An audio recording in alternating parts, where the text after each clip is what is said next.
Hello all, welcome to Public Cloud Design Tips and Tricks again. As a part of Azure Security, today will be our last session, that is the part 6 of Azure Security. The problem statement is same, what are the practices available in Azure Cloud to secure the ecosystem?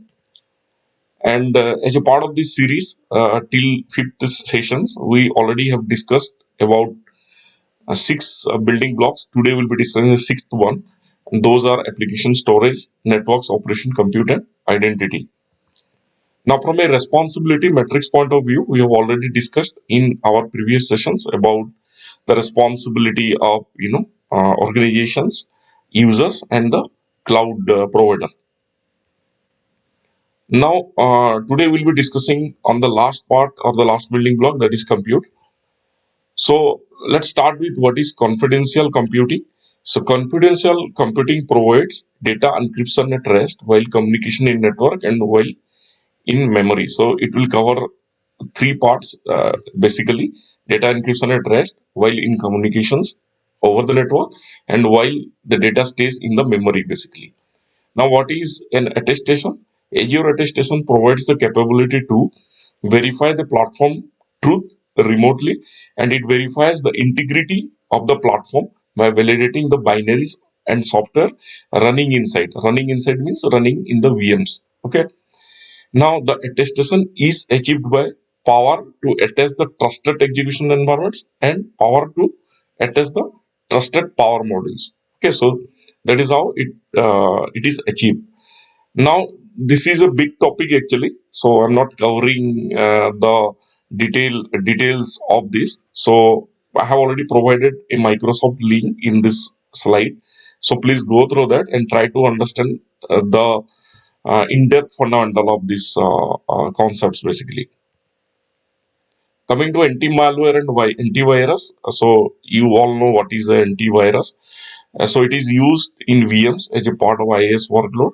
So Microsoft anti-malware is a free real-time service in Azure that helps in identifying and removing the virus, real-time protection by monitoring and blocking malware execution, periodical check or periodical scanning to detect malwares, and take action against malware. So once it finds a malware, it takes action against it. It also updates anti-malware engine and anti-malware platform. Now reporting to anti-malware service for further reporting. So it does, it does a lot of things covering the whole life cycle. Okay, and it also collects health, service health, suspicious activities, remediation actions. So the suspicious activities that actually helps for analytical purposes. So with Azure IaaS, you can use anti-malware software such as Microsoft, Symantec, Trend, Micro, McAfee. These are all market player for antivirus. So that also can be used in the virtual machines or the IaaS platform. I have also given another link from Microsoft to have a detailed understanding of this particular concept. Coming to virtual machine, Azure Backup. So it is a part of Azure Backup again. So Azure Backup protects application data with minimum operational impact. Okay, so this is always based on recovery point objective. So that helps you to protect your data in case of any failure happens. Now, what can be backed up basically in total Azure umbrella, Azure virtual machines, the entire workload, application data, OS data, you can say, running in Windows and Linux VMs, Azure managed disks, Azure file share. So backup Azure file share to storage accounts. Okay. Now SQL server running in VMs, SAP HANA database, Azure database for Postgres SQL server, Azure Blob flavor of storage, and also on-premise files, folders, all these things. Okay, so that uses Azure recovery services. So it covers a bigger landscape within Azure as well as on-prem, systems. So that is where your Azure backup comes into picture. Now coming to site recovery. So Azure Site Recovery provides a strategy to align with organizational business continuity plan or a disaster recovery plan. Okay, to keep corporate workloads up and running. So every organization has their business continuity plan, and to achieve that, we can use Azure Site Recovery. Okay. Now site recovery can manage replication of VM. So this is nothing but replicate your whole system to another zone or region basically. So that is what it does. And Azure VMs replicating between Azure regions, replication from Azure public multi-access edge compute to the region, replication between two Azure public MECS, that is multi-access edge computing, and you can have on-premise VM, Azure State VMs, all these physical servers.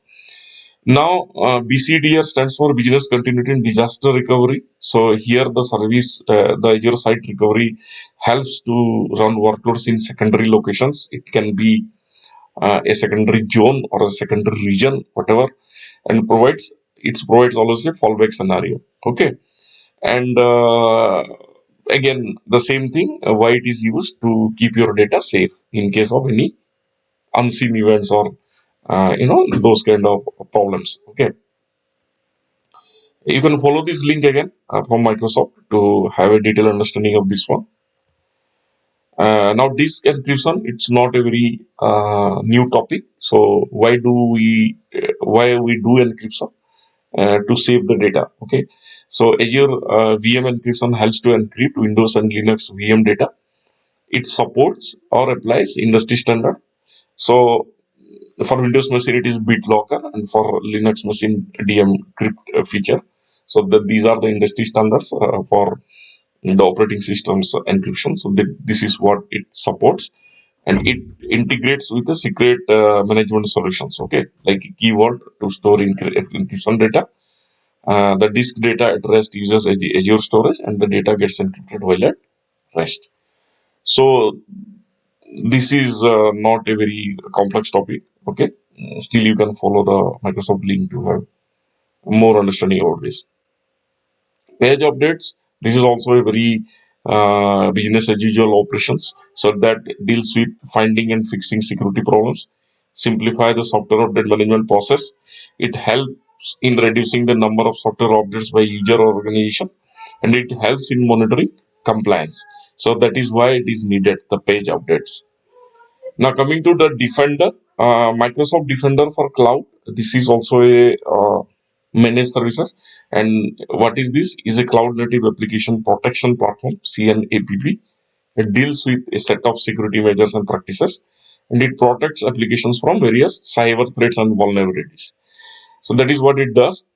And apart from that, it also has the following capabilities, that is DevSecOps practice or solution that helps security management at the code level, deployment level, okay, for multi-cloud environments. A cloud security posture management CSPM solution that deals with actions to prevent security breaches. A cloud workload protection platform CWPP, which, with specific protections for servers, container storage, database, etc. So uh, this is what it does actually. So if you see the diagram, like it can support multi-cloud environment, and it has three building blocks: DevOps, DevOps with security management, that is DevSecOps, and then you have certain security rules for your organization, and then that applies to your workload to protect the workload. Okay. So if you want to know more, again, Microsoft, you can go to Microsoft and uh, you know have a deep dive of the how the Defender different dimensions works. Okay. Now these are the main aspects of compute basically that I have tried to cover. There are other aspects also, but these are the very important aspects, and you can always refer to the same link I have provided in all of our security sessions. Is the fundamentals of Azure security, and this ends with all of our six sessions for the six building blocks. I have tried my best to cover all the fundamentals, not in a deeper level, just to get how Azure security works in different perspective. And if you still want to know more about it and still want to do lots of hands on it, please follow these links, Microsoft links, different other links, and then have a deep dive into it. Okay, that's it.